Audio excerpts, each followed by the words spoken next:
Hi everybody, Patrick from Rock Solid Home Inspections. I'm here to talk to you today about water heaters.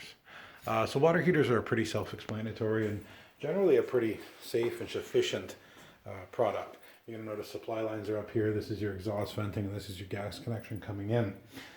This here doesn't look to be a too bad of a unit, but one of the important things that a lot of people don't know about water heaters is this loose pipe right here. You're going to see you probably have one there. This is the discharge pipe for your what we call TPR valve, temperature pressure release valve.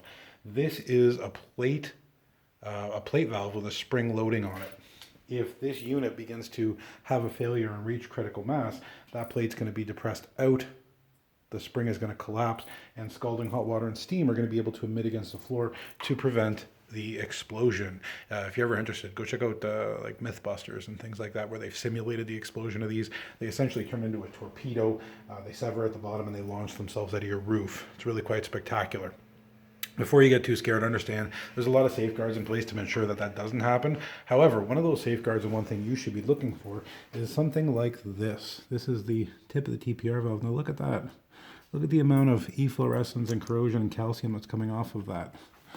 And then let's come down. You're going to see that it has been dripping down quite a bit. I'm just going to move the camera in a little bit more.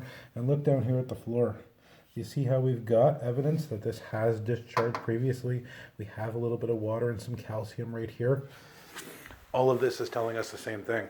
We need somebody to come in and service this, and we need that to happen pretty quickly. This is going to become a safety risk and a real big concern very, very soon. We want this serviced before something bad happens. Anytime you notice that your TPR valve has gone off, this is not a normal circumstance. This is indicative that something bad has occurred. In this case, we're going to recommend to our home buyers that this is something that is taken care of as soon as possible. This is information for you. This is information for you to use in your own home. Go check out your water heater. I imagine a lot of you are going to go do that right now. Go check it out and make sure you are not subject to this. The last thing we want is torpedoes coming out of your roofs. Everybody take care. Stay safe.